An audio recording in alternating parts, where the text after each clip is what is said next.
म्हणून मी म्हणलं दादांचं कोण ऐकत नाही. 2 दिवसांनी तसंच झालं, मुलगा बी ऐकत नाही. हे चित्र उभं आहे. याच्यामध्ये दादा माझे नेते आहेत, मी आवडता नेता आहे माझा, पण आता त्यांचंच कोण ऐकत नाही तर अवघड आहे.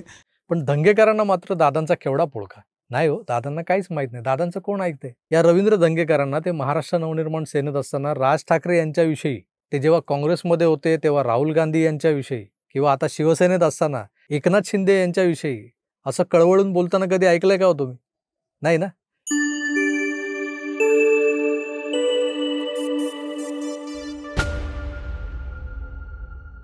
पुणे तिथं काय उणे, हा नुसता एक वाक्प्रचार नाहीये, तर खरंच पुण्यातली सध्याची परिस्थिती पाहता आपल्याला हाच प्रश्न राहून राहून पडतो की पुणे तिथे काय उणे.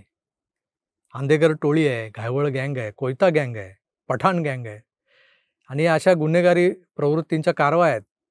त्यानंतर पुण्यातल्या भूखंडाचं श्रीखंड आहे आणि त्या श्रीखंडावर घोंगावणाऱ्या राजकीय माशा आहेत. हे सगळं सतत आपल्यासमोर घडत असताना एक तोतया विसल ब्लोअर स्वतःला सच्चा पुणेकर म्हणून घेत काही दिवसांपूर्वी दररोज मीडियासमोर कोकलत होता. मी मुंबईतल्या भोंग्याबद्दल बोलत नाही, तो भोंगा शांत झालाय, पण पुण्यातल्या भोंग्याबद्दल म्हणजे रवींद्र दंगेकर यांच्याबद्दल बोलतोय. हा माणूस महायुतीला चूड लावायला पाठवलेला एक कागदी घोडा आहे, घरफोड्या आहे, आणि आपलं काम व्यवस्थित पार पाडून हा माणूस अजितदादांच्या राष्ट्रवादीत शिरणार आहे. हे सुद्धा मी काही दिवसांपूर्वी माझ्या एका व्हिडिओतून मांडलं होतं. अनेकांनी वेड्यात काढलं होतं मला, कारण वरकरनी शिवसेनेचे पुणे महानगर प्रमुख म्हणून वावरणाऱ्या रवींद्र दंगेकरांनी भारतीय जनता पार्टीचे पुण्यातले 2 नेते आणि मंत्री चंद्रकांतदादा पाटील आणि मुरलीधर मोहोळ यांना टार्गेट केलं होतं, त्यांच्यावर आरोप केले होते. तुम्हाला आठवत असेल, हे टार्गेट म्हणजे इतकं की अखेर भाजपला आपल्या मित्रपक्षातल्या या पिपाणीची, या भोंग्याची तक्रार शिवसेनेचे मुख्य नेते एकनाथ शिंदे यांच्याकडे करावी लागली. मग शिंदे यांनी दंगेकरांना जाहीर समज दिली वगैरे असं काहीतरी कानावर आलं, आणि हळूहळू दंगेकर गप्प पण झाले. पण तोवर जेवढं डॅमेज करायचं होतं ना तेवढं दंगेकरांनी केलं होतं. खरं तर सुरुवातीला दंगेकरांनी चंद्रकांतदादा पाटील यांच्यावर टीका केली. तो मुद्दा तसा बघायला गेला तर अगदीच फुसका होता. दादांच्या मतदारसंघात कोथरूडमध्ये गोळीबाराची घटना घडते. त्याचा आरोप निलेश घायवळ नावाच्या गुंडाच्या टोळीवर असतो. कोथरूडमध्ये घटना घडली ना, मग निलेश घायवळ प्रकरणात कोथरूडचे आमदार चंद्रकांतदादा पाटील गप्प का, असा प्रश्न विचारून दंगेकरांनी चॅनल्सवाल्यांच्या मदतीनं एक नरेटिव्ह निर्माण करण्याचा, नरेटिव्ह सेट करण्याचा प्रयत्न केला. आता चंद्रकांतदादा पडले संघवाले, ते राजकारणी कमी आणि कार्यकर्ता जास्त आहेत. मतदारसंघात राजकारण करण्यापेक्षा गरिबांची आणि मध्यमवर्गीयांची सेवा करण्यातच दादांचा सगळा वेळ वाया जातो. मी बोलतोय वाया जातो, पण ते सत्कारणी लावतायत. संघ स्वयंसेवकाचा खाक्याच तसा असतो. कुणाला तो त्यांचा वेळ वाया गेला असं वाटत असतो, तर त्यांच्या दृष्टीने हे जे काही चाललेलं असतं ना, ते त्यांच्या जीवनाचं सार असतं. तरीही दादांचे त्या गुन्हेगारांशी संबंध आहेत असं भासवण्यासाठी दंगेकरांची जीव तोड धडपड सुरू होती. पण प्रत्यक्षात तसं काहीच नव्हतं. गंमत म्हणजे या घायवळ प्रकरणाची चर्चा वाढू लागली ना हळूहळू, तशी घायवळ नावाच्या त्या माणसाचे, त्या गुंडाचे संबंध भाजपच्या ऐवजी इतर पक्षातल्या नेत्यांशी जास्त आहेत. म्हणजे रोहित पवार वगैरे मंडळी यांच्याशी जास्त असल्याचे पुरावे समोर येऊ लागले आणि दंगेकर तोंडावर पडले. त्यांचा डाव फसला.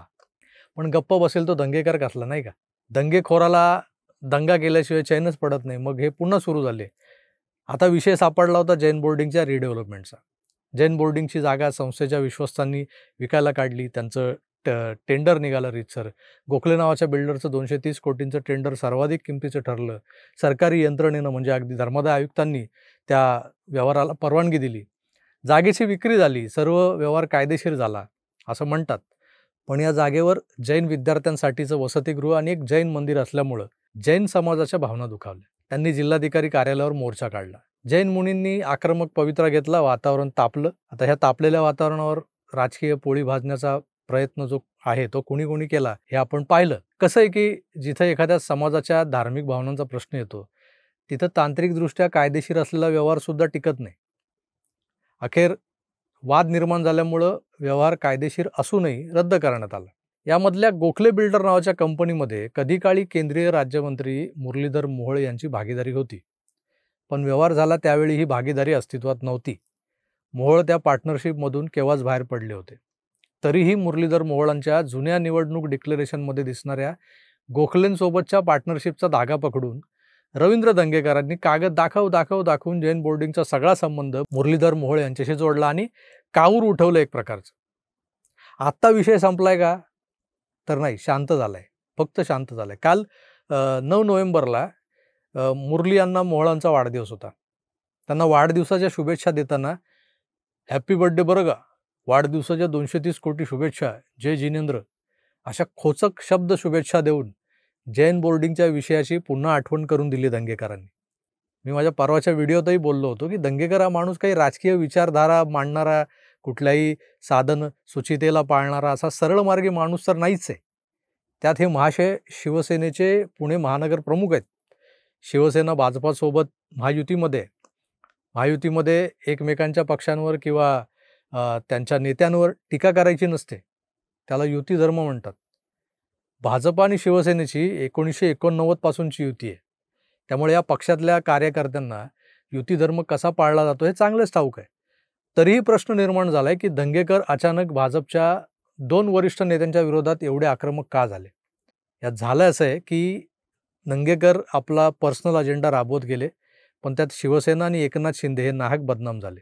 आता हे ज्यांना खटकत होतं ते विचारायचे की अहो दंगेकर, तुम्ही महायुतीमध्ये असूनही मित्रपक्ष असलेल्या भाजपच्या नेत्यांवर टीका का करता? त्यावर दंगेकर अगदी टेचात म्हणाले होते की मी आधी पुणेकर आहे आणि चुकीला चूक म्हणणारच. Once a Punekar is always a Punekar, हे तत्व अंगी बांधून घ्यायला पाहिजे ना एखाद्याने, जो स्वतःला पुणेकर म्हणवतो, सच्चा पुणेकर. हेच तत्व दंगेकरांनी आता कायम ठेवायला हवं होतं त्यांच्या आचरणात. पण 10 दिवसांपूर्वी भाजपवर टीका करणारे दंगेकर आता राष्ट्रवादी काँग्रेसचे अध्यक्ष आणि उपमुख्यमंत्री अजित पवार यांचा मुलगा पार्थ पवार याने किंवा याच्या त्या जमीन घोटाळ्याच्या प्रकरणाच्या वेळी हे दंगेकर एकदम गुळमुळीत भूमिका घेताना दिसत आहेत. या प्रकरणावर बोलताना त्यांनी रडत खडत कारवाईची मागणी केली, कारवाई झाली पाहिजे वगैरे, आणि तो विषय बाजूला सारत लगेच जैन बोर्डिंग प्रकरणातही अशीच कारवाई व्हायला हवी असं म्हणत पवारांना निष्ठायची वाट तयार करून देताना हे दंगेकर दिसत आहेत मला. पार्थ पवारांच्या जमीन खरेदीचा नोंदणीचा जो काही विषय आहे तो सरळ बेकायदेशीर आहे. मुळात महारवतनाची जमीन ती राज्य सरकारनं 1955 साली ताब्यात घेऊन केंद्र सरकारच्या बॉटॅनिकल सर्व्हे ऑफ इंडियाला संशोधन कार्यासाठी दिली, तिथं त्यांचं कार्यालय उभं राहावं म्हणून. पुण्यातल्या उच्चभ्रू अशा कोरेगाव पार्क भागातली ही 40 एकर जमीन आहे, सुमारे 3000 कोटी रुपये किमतीची. पार्थ पवारांच्या कंपनीला ती विकली गेली 300 कोटी रुपयांना. या विक्री व्यवहाराची स्टॅम्प ड्युटी भरायची होती 21 कोटी, पण कुठली सवलत दिली त्यामुळं केवळ 500 रुपये आकारली गेली ती स्टॅम्प ड्युटी. खरं तर सरकारी जमीन अशी कोणालाही विकता येतच नाही, असं असताना ती विकली गेली कशी? 1ही रुपया दिल्याशिवाय व्यवहार झाला कसा? 21 कोटीची स्टॅम्प ड्युटी माफ का केली, कोणी केली, असे कायदेशीर मुद्दे इथं उपस्थित झालेले आहेत. गुन्हा दाखल झालेला आहे एकावर, त्या पार्टनरशिपमधल्या एकावर. लांब कशाला जाता, या प्रकरणाची चौकशी करून मुख्यमंत्र्यांनी सत्य सांगितलं पाहिजे असा पार्थ पवार यांचे आजोबा ज्येष्ठ नेते आधारवड शरद पवार यांचा दावा आहे. यांचं म्हणणं आहे, आजोबा सांगतोय की नातवाला असं सोडू नका. पण दंगेकर मात्र गुळमुळीत बोलत हा विषय टाळताना दिसत आहेत. कारण काय असेल बरं? दंगेकरांच्या डबल स्टँडर्ड वागण्यामागचं कारण काय असेल? मला आता माझं बाकीत हे तर्कांच्या आधारावर नव्हतं हे सिद्ध करायला एक अजून ठोस असा धागा मिळाला आहे. तुम्ही म्हणाल कुठलं बाकीत? तर तुम्हाला आठवत असेल, सुरुवातीला रवींद्र दंगेकर हा काँग्रेसनं महायुती उद्ध्वस्त करण्यासाठी शिवसेनेत पाठवलेलं हस्तक आहे असं सार्वत्रिक मत व्यक्त करण्यात येत होतं. त्यामुळेच तर काँग्रेसला साथ देणारी जी मीडिया आहे ती दंगेकरांना डोक्यावर घेत होती, आणि हे कदाचित खरंही असेल. पण मी म्हणालो होतो, दंगेकर आग लावायचे धंदे करून शिवसेना सोडणार किंवा त्याला शिवसेनेतून हाकललं जाणार आणि दंगेकर दादांच्या राष्ट्रवादीत जाणार. हा माझा कयास होता, एक अंदाज होता. पण दंगेकरांना शांत करून अद्याप शिवसेनेतच ठेवलेलं आहे. तरीही माझा हा कयास अनाठाई नव्हता हे सिद्ध करणारी घटना म्हणजे पार्थ पवारचा जमीन घोटाळा आणि त्यावर गोल भूमिका घेणारे दंगेकर, डबल स्टँडर्ड दंगेकर. पुण्यातच झालाय ना हा घोटाळा. मग आता दंगेकर एक सच्चा पुणेकर म्हणून आक्रमक का होत नाही तो जैन बोर्डिंगसारखा? यामागची गोम वेगळीच आहे. पार्थ पवारांबद्दल बोलताना या दंगेकरांनीच एक कळत नकळत गौप्यस्फोट केलाय. रवींद्र दंगेकरांनी पुण्यातल्या एका प्रमुख वर्तमानपत्राच्या यूट्यूब चॅनेलला मुलाखत देताना धक्कादायक गौप्यस्फोट केला. ते अजितदादांविषयी जे काय म्हणालेत ना ते तुम्हीच ऐका, म्हणजे तुमच्या लक्षात येईल डबल स्टँडर्ड. कसं तुम्ही सगळं बघता? तुम्ही काल परवाच म्हणले होते की दादांचं कुणी ऐकत नाही, मग हा जो यावर व्हायच्या अगोदर मी 4 दिवस अगोदर म्हटलं की दादांचं कोण ऐकत नाही, ही वस्तुस्थिती आहे. आपण बघितलं असं जिथे जिथं दादांनी नोटिसा दिल्यात ज्या ज्या त्यांच्या कार्यकर्त्यांना, ते उलट ॲग्रेसिव्ह झालेत सगळीकडेच. म्हणून मी म्हटलं दादांचं कोण ऐकत नाही. 2 दिवसांनी तसंच झालं, मुलगा बी ऐकत नाही. हे चित्र उभं आहे. याच्यामध्ये दादा माझे नेते आहेत, मी आवडता नेता आहे माझा. पण आता त्यांचंच कोण ऐकत नाही तर अवघड आहे. शेवटी आपल्या माणसाला दुःख पोचतं तर आपल्यालाही वाईट वाटणार, कारण शेवटी आपला माणूस. ही राजकारणी माणसाची अशी अवस्था होऊ नये. पण ज्या पद्धतीनं जैन बोर्डिंगचा अहवाल झाला त्या पद्धतीनेच ह्याच्यामध्ये कोरेगावमध्ये झालं. दोघांना कार्टिकेला सारख्या लावल्या पाहिजे. जर पाठपावावर गुन्हा दाखल झाला पण त्या पद्धतीनं ह्या व्यवहारात जे आहेत सगळेच पार्टनर मागचे पुढचे सगळे आणून त्यांच्यावर गुन्हे दाखल झाले पाहिजे. ऐकलं कसं आहे डबल स्टँडर्ड? पार्थ पवार प्रकरणात अजितदादांनी आपल्याला काहीच माहिती नव्हतं असा पवित्रा घेतलेला आहे. त्यावर कोणीही विश्वास ठेवायला तयार नाही आहे, कारण आपली पोरं बाजारात जाऊन 4 आणे 8 आण्याची कोथिंबीर मिरची वगैरे घेऊन येताना 10 वेळा फोन करतात आईला की ही 5 रुपये बोलते बाई, आता 4 आणे 8 आणे मिळत नाही, काय करू, घेऊ की नको.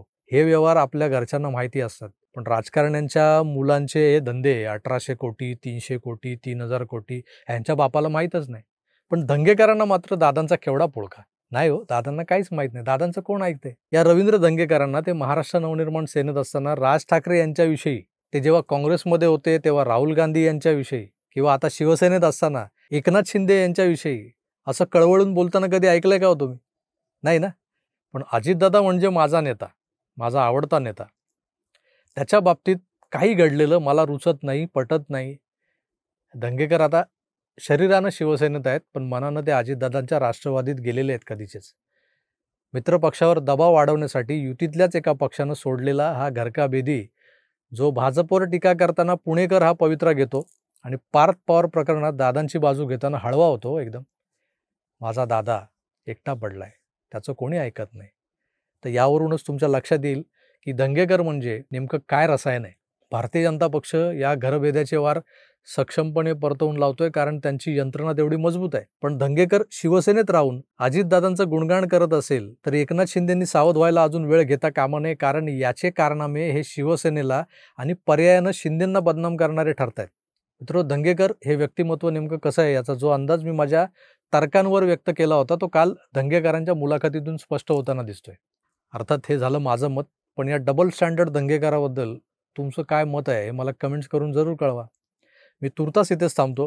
पुन्हा भेटूच. तोवर आपली काळजी घ्या आणि पाहत राहा आपलं आवडतं यूट्यूब चॅनल आकार DG9. धन्यवाद. नमस्कार.